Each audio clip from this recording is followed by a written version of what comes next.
Hello, my name is Amy Cannon. I'm the Executive Director and co-founder of Beyond Benign, and I'm happy to talk to you today about the green chemistry teaching and learning community. So if you understand green chemistry, then you likely realize the tremendous potential that chemistry has to address sustainability challenges at the molecular level. By using the power of molecular design, chemists have the ability to design in and design out properties. Therefore, designing in desired properties, such as a viable refrigerant in the example here on the right, and designing out undesirable properties, such as global warming potential. So it's through chemistry that in this example, industry was able to bring the global warming potential of a new class of refrigerants down to close to zero from what was over 1,400 in current HFC refrigerants.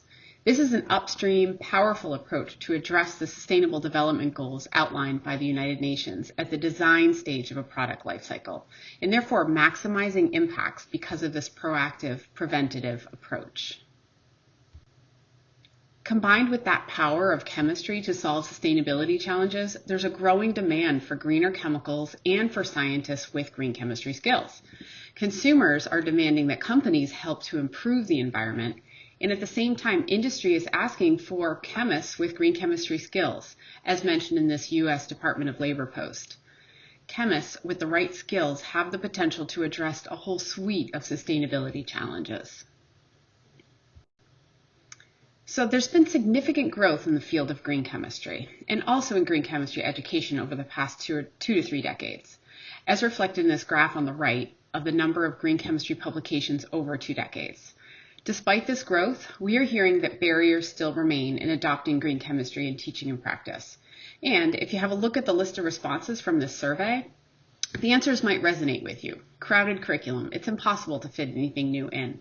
Staying current on technical knowledge, lack of content expertise, lack of resources. Well, while these barriers are real and valid, these are barriers that are common when changing curriculum and practice across STEM education. Implementing changes takes an investment, and implementing changes can be difficult. So how can we help to lower these barriers for the community and to increase the implementation of green chemistry? At Beyond Benign, we've been investigating tactics for overcoming barriers such as the ones I just mentioned on that previous slide. And it turns out that community is essential in providing the support to bring down those barriers. In fact, social networks are the primary vehicle for bringing a new idea or a new technology from that idea to full adoption. And these social networks and communities provide so many benefits to their members, from enhanced communication systems and better knowledge transfer, to access to expertise that we might not have had in our training, to leadership development and really fostering and supporting that pipeline of new leaders. And also social capital, so that if we wanted to create a movement where we have a critical mass of people, we can tap into that social network and bring community members along with us in the process. And finally, risk-taking. It turns out that there's comfort in numbers and that implementing new curriculum, new practice is risky behavior. But we can feel comforted by the fact that we are not alone in the process, and we can lean on each other to give us strength and support we need through these social networks. So what we're talking about is STEM reform, basically changing chemistry education to include green chemistry throughout chemistry courses and programs. But how do we get there?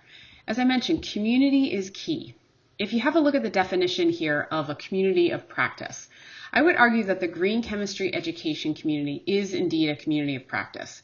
We're a group of people, a wonderful supportive group of people, I should mention, who share a common concern or passion for something. And the more and more we meet, we share, and we interact, the more and more we do that, the better we do what we do.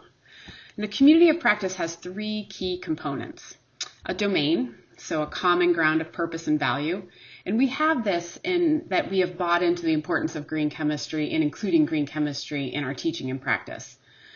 Community, we're a set of individuals connected, and we're connected in different ways through different hubs or different leaders in the community, but we are connected. And practice, we share ideas, frameworks, tools, documents, and resources. So there's some wonderful studies out there with this reference at the bottom being one of the key resources for understanding what it takes to achieve STEM reform. Communities of transformation are highly effective at realizing systemic change. So what is a community of transformation and how does it differ from a community of practice? In this shift from a community of practice to a community of transformation, it means that these key components become a domain is now a compelling philosophy. And I would argue that green chemistry has a pretty compelling philosophy. And within community, we're no longer just a set of individuals connected, but now a network of peers that help us sustain our new practices. So have you ever been to a conference where you're attending sessions and you get all these wonderful ideas and you have your list of to-dos, and when you come back and bring it back with you, upon returning to your status quo environment, it becomes really hard to implement those changes without that energy. But within a community of transformation, this network of peers is essentially there beside you and there to help you sustain these changes when you need that support. And finally, our practice becomes a living and breathing philosophy that essentially is embedded in all that we do. And so we are creating a whole new world of practice. And this is essentially where we're looking to go in support of the green chemistry education community. This study also had another key finding, that there are mechanisms that support communities of transformation that are essential in maintaining and cultivating these communities. So each of the communities studied had in-person support networks that were coupled with online support mechanisms. And it's really an interplay between the in-person and online support that enables these communities to thrive and helps to sustain the changes needed to realize STEM reform. And therefore, we have been looking at what sort of online support mechanisms the green chemistry education community would benefit from and help to enable changes in chemistry education. And we've been listening to the community to better understand the needs and desires for a tool such as this. So I'm really excited to share with you at Beyond Benign that we are partnering with the ACS Green Chemistry Institute to create an online space and resource for the green chemistry education community. The Green Chemistry Teaching and Learning Community, or GCTLC. We're really looking to support the community and give the green chemistry community some TLC, essentially. The GCTLC will help to foster and support this community, develop leaders, welcome new members to the community, and to share resources through a resource clearinghouse, coupled with opportunities for members to network, receive mentoring, and collaborate together with the goal of advancing green chemistry across the education continuum, which includes K through 12 through higher ed and with industry partners by our side.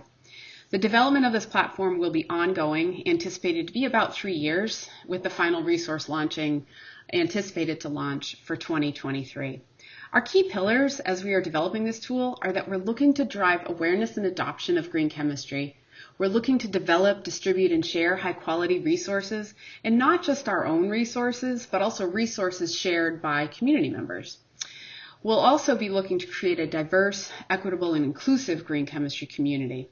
We really want all community members represented through this platform, and we want this to be a space where all are welcome and feel a sense of belonging, since we know that we're stronger as a community when everyone's at the table. And finally, this platform will provide spaces for the community to collaborate, network, and give or receive mentorship, to foster new leaders, also welcome new members to the community. We're really looking forward to sharing our progress with you. There will be many opportunities to engage throughout the development process, and we're working with a great group of leadership committee members from a wide variety of backgrounds who are working alongside us to create this online tool that will be developed by and for the green chemistry education community. We're creating the GCTLC to support the green chemistry education community. The primary focus will be educators across the education continuum. And by focusing on educators, we can see so many outcomes that are then transferred to their students. And students can realize changes in practice, develop new skills that will ultimately lead to the numerous societal outcomes where scientists and professionals use green chemistry, and again, that living and breathing practice, as a tool to address sustainability challenges and lead to reductions in impacts and hazards. So we're really looking forward to working with you to bring the GCTLC to life in support of a thriving green chemistry education community.